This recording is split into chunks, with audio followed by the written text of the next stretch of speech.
رمضان الغالي أروانا فاعزف يا بلبل ألحانا لحنا بالبهجة يغمرنا ويؤجج فينا النيران. بسم الله الرحمن الرحيم. الحمد لله الذي جعل شهر رمضان على سائر الشهور سيدا وكمل فيه الفخر فجعله للخيرات والبركات موردا وأنزل فيه القرآن رحمة وشفاء لما في الصدور وهدى وصلى الله وسلم على سيدنا محمد وعلى آله وصحبه صلاة وسلاما دائمين متلازمين إلى أن يبعث الناس غدا. أما بعد، فيقول الله تعالى في محكم كتابه: يا أيها الذين آمنوا كتب عليكم الصيام كما كتب على الذين من قبلكم لعلكم تتقون. داوديال ميل كستو aad joogtaan kusoo dhawaada barnaamijkan irshaad al-alam limacrifati ahkaam as-siyam oo aan ku martiqaadnay Sheekh Uways Sheekh Ahmed. Sheekh kusoo dhawow. ahlan wa sahlan. barakallahu fiik. Sheekh, hadaan guda galno barnaamijkeena waxaad nooga warantaa bisha Ramadaan fadliga ay leedahay. بسم الله الرحمن الرحيم. الحمد لله رب العالمين والصلاة والسلام على سيدنا محمد وعلى آله وصحبه وسلم. أما بعد، فقد قال رسول الله صلى الله عليه وسلم: من صام رمضان إيمانا واحتسابا غفر له ما تقدم من ذنبه. رواه البخاري.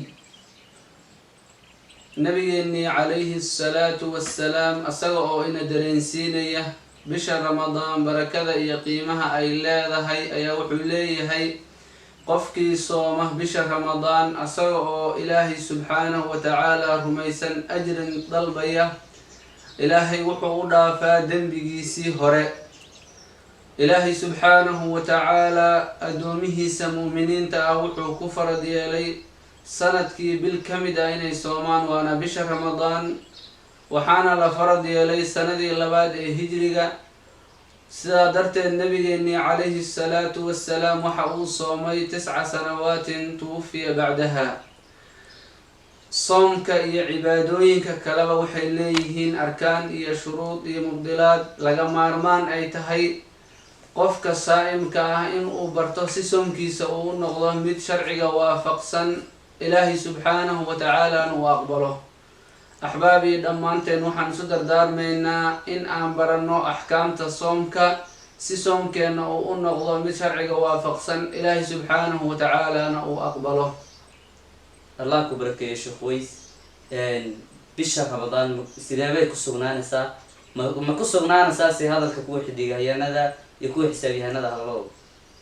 علماء المذاهب الأربعة dhammaantood waxay isku waafaqeen bisha ramadaan inay ku sugnaanayso aragti in la fiiriyo oo la muraaqabeeyo bisha maalinka 29aad ee shacbaan qoraxdu markay dhacdo kadib.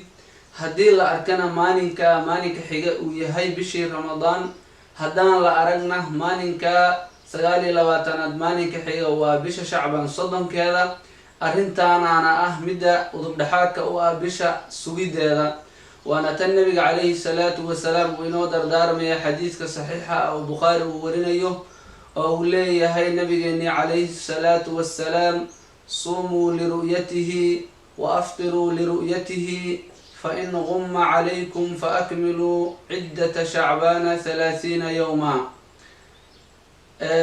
nabigeena wuxuu leeyahy calayhi salaatu wasalaam: aragti ku sooma, aragtina ku afura. haddii bisha la arki waayo oo ay qarsoontana waxaad dhammaystirtaan bisha shacbaan 30. waxaa la rabaa dhammaanteen inaan ku baraarugsanaano in aan qaadano nabiga calayhi salaatu wasalaam tusaalooyinkiisa iyo nahjigiisii wanaagsanaa ay aanaan qaadan dadka kalandarka iyo xisaabyahanada iyo xisaabyahanada iyo xidigayahanada hadalkooda aan mar walba ku dadaalna nabiga calayhi salaatu wasalaam nahjigiisii toosnaa inaan qaadano. بارك الله فيك شيخ ويس. معلوماتك النسيسية قيمها بدن أنا كوي كعمل فليلة نقدره daawadayaal intaan ku kulmi doono xalqadan xaflada xigtay ee barnaamijkeena irshaadul anaam limacrifati axkaam siyaam waxaan idin leeyahay kulanti daba xusala assalaamu calaykum waraxmatullaahi wabarakaatu لحنا بالبهجة يغمرنا ويؤجج فينا النيران